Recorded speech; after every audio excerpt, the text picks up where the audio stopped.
안녕하세요. 김동섭입니다. 8월 14일 아침 시작하도록 하겠습니다. 오늘 새벽에 끝난 미국 시장이 상승 마감했는데요. 다우는 1%를 올랐고 나스닥은 강보합권에서 마감을 했습니다. 다우의 상승은 지난번 고점 부분까지 올라섰다라는 포인트 쪽으로 해석을 해야 되는 것이 맞을 거다 이렇게 말씀드리고 싶고요. 일단 미국 시장의 상승 이유는 금리 인하에 대한 낙관론이 굉장히 커졌다. 뭐 이게 이제 시장의 포인트였죠. 얼마 전에 소비자 물가지수가 발표되면서 근원 CPI가 3.1까지 올라섰죠. 시장 예상치를 웃도는 그런 상황이 나왔고, 그로 인해서 연준이 금리 인하를 통해서 인플레이션을 낮춰야 한다라는 분위기가 형성되고 있어요. 저는 사실은 인플레이션이 관세로 인해서 진행이 된다고 판단하고 있고, 그로 인해서 관세로 해서 원자재 가격이 올라가서 제품 가격이 올라가기 때문에 인플레이션이 나오는 거지, 이게 새로운 어떤 다른 이유에서 이 인플레이션이 되는 것이 아니기 때문에 금리 인하로 원자재 가격을 낮출 수 있을까에 대해 의문점을 갖고 있는 부분이 있긴 한데요. 일단 시장에서는 전혀 그런 생각을 안 하고 있죠. 일단은 인플레이션 낮추는 데는 금리 인하가 최고이기 때문에 금리 인하가 이루어질 거다라는 해석을 하는 것 같습니다. 특히 어제까지만 해도 9월 금리 인하 가능성이 거의 95%였는데 오늘은 거의 100%에 육박하고 있는데요.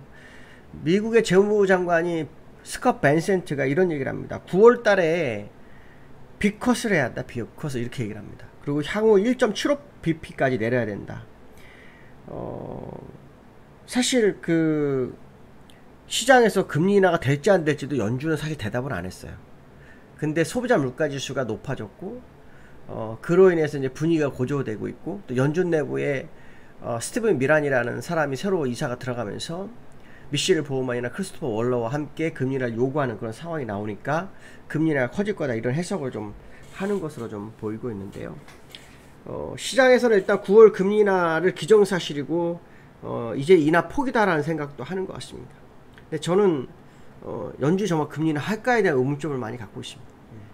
왜냐하면 그 시장에서 금리를 요구하는 것은 인플레이션을 낮추는 법인데, 그것이 금리 인하는 맞지만 이 인플레이션이 시작되는 원인이 다를 거라는 해석을 할 것 같다는 생각이 들거든요. 물론 이건 뭐 아무도 알 수 없습니다. 그래서 이번에 있는 잭슨홀 미팅에서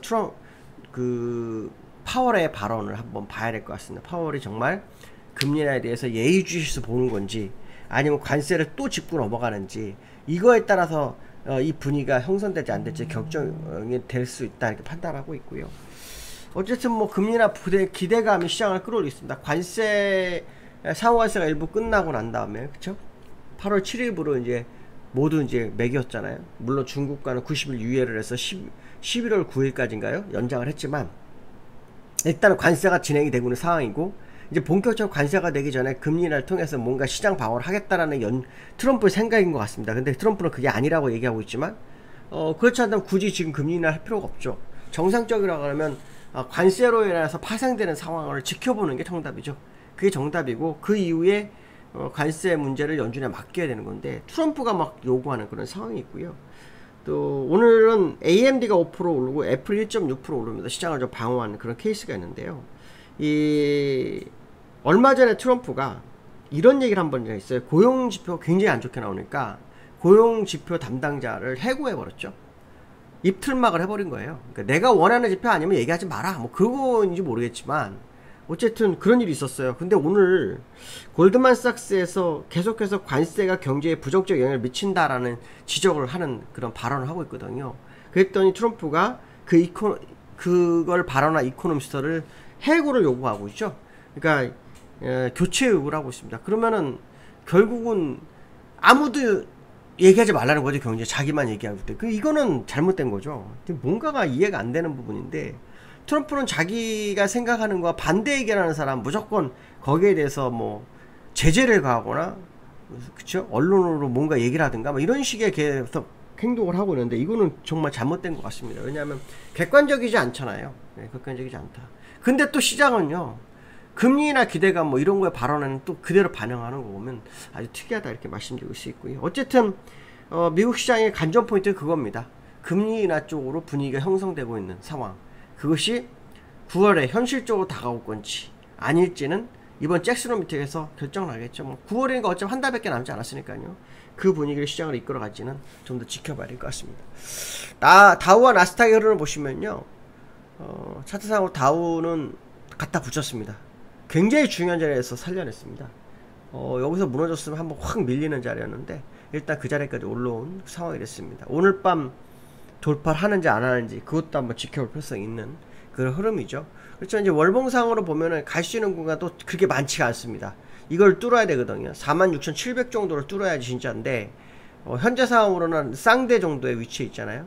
월봉으로 쌍봉 정도. 그래서 월봉상의 변화는 아직 없는 그런 흐름을 가지고 있는 다우의 모습이 연출되고 있다, 이렇게 보시면 될 것 같고요. 나스닥은 뭐 그냥 계속 어제 올라서고 또 올라서는 그런 상황. 근데 월봉상으로 보면은 추세 연장선까지는 약 22,950 정도, 그러니까 한 200포인트 정도가 남아있는 그런 상황을 보이고 있다, 이렇게 보시면 될 것 같고요. 오늘 우리나라는 만기죠. 옵션 만기. 옵션 만기는 외부 영향을 거의 안 받습니다. 포지션대로 가는 경향이 많은데 오늘 포지션의 상황을 한번 잘 봐야 될 것 같고요. 삼성전자에 대한 기대감이 조금 커질 수 있는 리포트가 있죠. 어떤 거냐면 그 마이크론이 어떻게 실적 발표를 하면서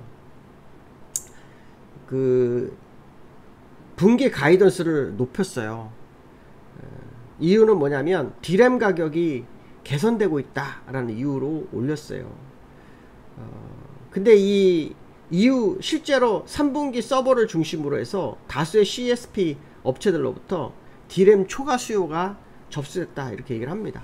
그럼 삼성전자는 디램 강자잖아요.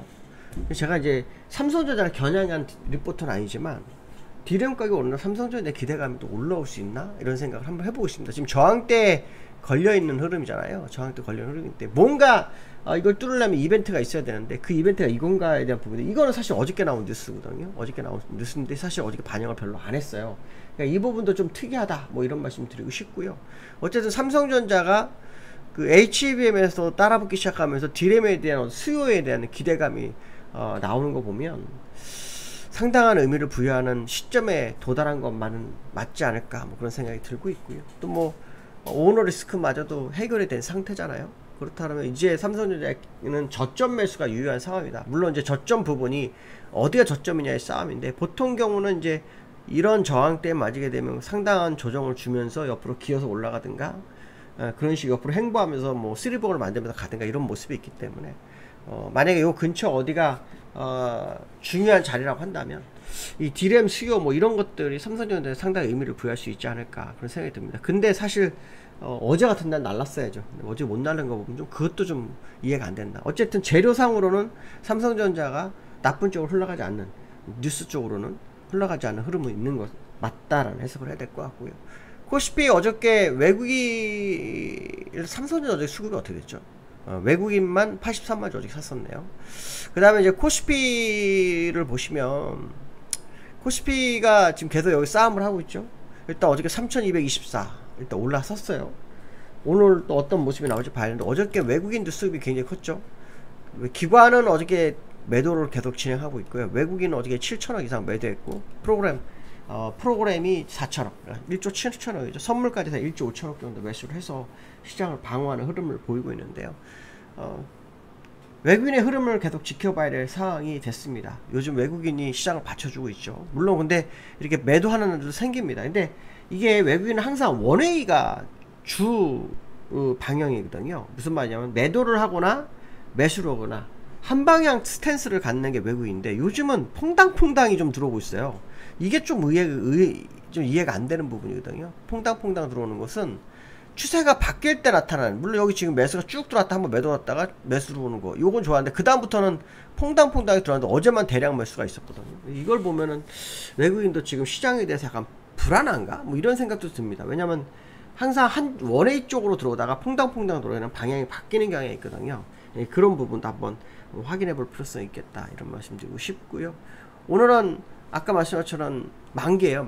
만기는 만기만의 어떤 영역에 있다라는 부분. 그래서 오늘 외국인들의 어떤 매수세, 특히 기관들이 이 만기에 상당한 영향을 미칩니다. 그래서 기관의 흐름도 한번 지켜볼 필요성이 있겠다, 이런 말씀 드릴 수 있을 것 같습니다. 오늘 여기까지 하겠습니다. 감사합니다.